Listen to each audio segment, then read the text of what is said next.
बिस्मिल्लाहिर्रहमानिर्रहीम। अस्सलाम वालेकुम नाज़रीन, उम्मीद है आप खैरियत से होंगे।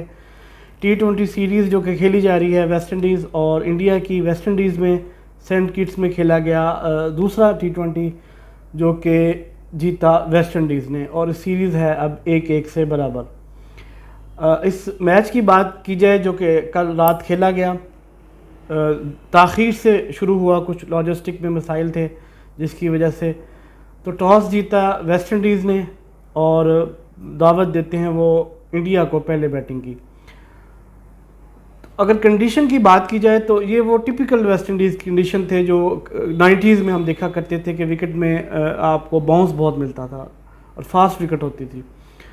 तो वही बात कल हुई कि जब रोहित शर्मा जो ओपनर आए थे सूर्य कुमार यादव के साथ, जो मैकॉय का पहला बॉल उनको पड़ा, वो बिल्कुल ही समझ ना पाए। रोहित शर्मा बॉल पड़ने के बाद ऑफ स्टंप्स के बाहर जा रहा था और एकदम लिफ्ट मिली और उनको एज लगा और आसान कैच उन्होंने दिया शॉट थर्ड मैन पे। तो रोहित शर्मा के आउट होने के बाद इंडिया को जो मोमेंटम ओपनर देते हैं वो बिल्कुल ना बन सका। सूर्य कुमार यादव ने अगेन ऑन दी अप एक बहुत ज़बरदस्त छक्का मारा, लेकिन वो भी वही 10-11 रन ही बना सके। ऑफ स्टंप एक और फ्लैशी और बड़ी एक्सपेंसिव ड्राइव खेलने गए और ये अच्छी लेंथ पे बॉल पड़ा, आउटर एज लगी और एक आसान कैच थॉमस के हाथों। उसके बाद शेहरयार अय्यर भी एक्स्ट्रा बाउंस का शिकार हुए। अल्जारी जोसेफ की बॉल को कट करने गए लेकिन बाउंस की वजह से एज लगा और वो भी एक आसान कैच थॉमस के हाथों में गया।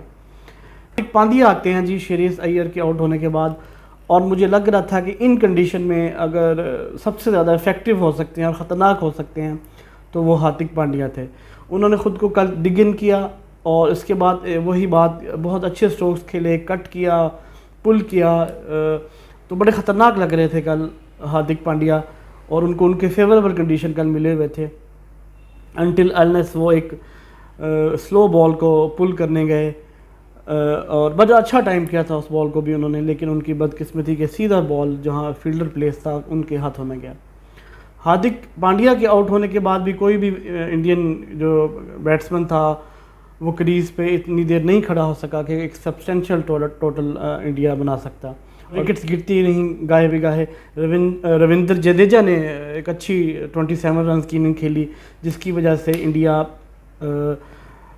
138 रन स्कोर कर सका अपने अलॉटेड 20 ओवर्स में, जो कि बिल्कुल भी एक अच्छा स्कोर नहीं था इन कंडीशन में। मेरे हिसाब से ये बिल्कुल 200 रन की विकेट थी, लेकिन एक्स्ट्रा बाउंस और शायद इंडियन अप्रोच, शुरू में आउट होने के बाद 2-3 खिलाड़ी, शायद इंडिया कैलकुलेट नहीं कर पाया कि इस विकेट पे कितना स्कोर, एक रीजनेबल स्कोर हो सकता है, और इसी कश्मकश में वो 138 ही बना सके। अगर बॉलिंग की बात की जाए तो उबैद मुक्काई जो इनका नया एक लेफ्ट आर्म सीमर है, मैंने इन्हें ज़्यादा देखा नहीं है, लेकिन जो अब तक मेरी ऑब्जर्वेशन है, he is a simple seam bowler जो कि अपनी लाइन और लेंथ और पेस वेरिएशन पर रिलाई करते हैं। कुछ स्विंग और सीम इनके पास शायद इतनी नहीं है, लेकिन कल वाली कंडीशन में ये बहुत इफेक्टिव साबित हुए और इन्होंने आते ही जो रोहित को आउट किया जिसकी वजह से पूरी इंडियन टीम बैकफुट पे चली गई। उसके अलावा अल्जारी जोसेफ एक दफ़ा फिर एक्सपेंसिव साबित हुए अपने पहले ओवर में, लेकिन उसके बाद अच्छा कमबैक किया और एक विकेट भी उन्होंने हासिल की। इसके बाद होल्डर और अकील हुसैन की बात की जाए तो एज़ यूजुअल इकनॉमिकल भी थे और उन्हें एक खिलाड़ी भी आउट किया। तो all in all it was a good performance with the ball by West Indies. तो वेस्ट इंडीज़ का रिप्लाई की बात की जाए तो स्कोर इतना ज़्यादा था नहीं। 138 को चेज़ करने के लिए जिस किस्म का रिक्वायर्ड था मेथड, बिल्कुल उसी तरह खेला वेस्ट इंडीज़ ने। ब्रैंडन किंग जो ओपन आए थे कार्ल मेयर के साथ, उन्होंने बिल्कुल वही पॉजिटिव अप्रोच के साथ खेले, ख़ुद को टाइम दिया।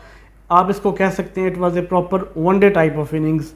उन्होंने कोई भी एक्सपेंसिव शॉट नहीं खेला या कोई ऐसा रिस्की शॉट नहीं खेले, अपना लूज बॉल का इंतज़ार किया और प्रॉपर क्रिकेटिंग शॉट खेल के वो एक एंड पे खड़े भी रहे और स्कोर भी करते रहे। इनकी ओपनिंग रन की पार्टनरशिप जो कि 40 ऑट रन की थी, उसने वो बुनियाद फ्राहम कर दी जो कि रिक्वायर्ड थी वेस्ट इंडीज़ को ये मॉडेस्ट टोटल अचीव करने के लिए। प्लेयर्स एज़ यूजुअल एक आधा अच्छा स्ट्रोक खेलते हैं और उसके बाद आउट हो जाते हैं। उसके बाद आते हैं जी आपके शेरमैन हेटवेयर, सॉरी निकलस पूरन ने भी एक आधा छक्का ज़रूर लगाया, लेकिन वो भी ज़्यादा देर विकेट पे खड़े नहीं हो सके। ब्रेंडन किंग के साथ एक अच्छी पार्टनरशिप लगाई थॉमस ने, जो उनके विकेट कीपर बैट्समैन है, जिसकी वजह से इंडिया ऑलमोस्ट इस गेम से बाहर हो गया।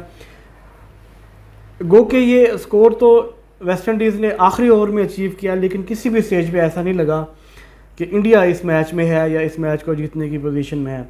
It was all convincing performance by West Indies. और मुझे एक बात बहुत अच्छी लगी कि जो मेथड रिक्वायर्ड था इस रन चेज़ के लिए, बिल्कुल उसी तरह इन्होंने अपनी चेज़ वाली इनिंग्स को क्राफ्ट किया। इसमें कोई गैर ज़रूरी शॉट नहीं थे या कोई ऐसे रिस्की एलिमेंट नहीं था ज़्यादा, जिसकी वजह से वेस्ट इंडीज़ मैच में वापस आने का चांस देता इंडिया को। इंडियन बॉलिंग की बात की जाए तो अवेश खान मैं एक्सपेक्ट कर रहा था कि इन कंडीशन में इफेक्टिव हो सकते हैं, लेकिन उन्होंने काफ़ी मायूस किया। इसके अलावा अच्छी बॉलिंग की जडेजा ने, सिर्फ 2 ओवर किए भुवी ने, और अर्शदीप सिंह एक दफ़ा फिर इम्प्रेस किया उन्होंने मुझे। अच्छी बॉलिंग की, इकनॉमिकल बॉलिंग की, और एक विकेट भी उन्होंने ली। लेकिन क्योंकि टारगेट जो डिफेंड करना था इतना ज़्यादा था नहीं, और अवेश खान जैसे मैंने कहा कि उन्होंने भी मुझे मायूस किया है कल।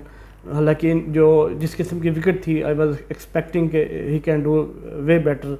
इस गेम की अगर हाइलाइट्स की बात की जाए तो ऑब्वियसली उबैद मुकई का वो 4 ओवर का स्पेल, जिसमें उन्होंने सिर्फ 17 रन देकर 6 खिलाड़ी आउट किए। एक डिसेंट सीमर हैं वो, लाइन और लेंथ और पेस वेरिएशन पर रिलाई करते हैं, शायद इनके पास स्विंग और सीम है नहीं। और दूसरा ऑब्वियसली अर्शदीप सिंह, मुझे इन्होंने फिर इम्प्रेस किया। इनका एक तो टेम्परामेंट मुझे बहुत अच्छा लगा इनका। पहले मैच में जब इनको मार पिटी तो इन्होंने बिल्कुल भी अपनी बॉडी लैंग्वेज को गिरने नहीं दिया, और कल भी इन्होंने अच्छी बॉलिंग की।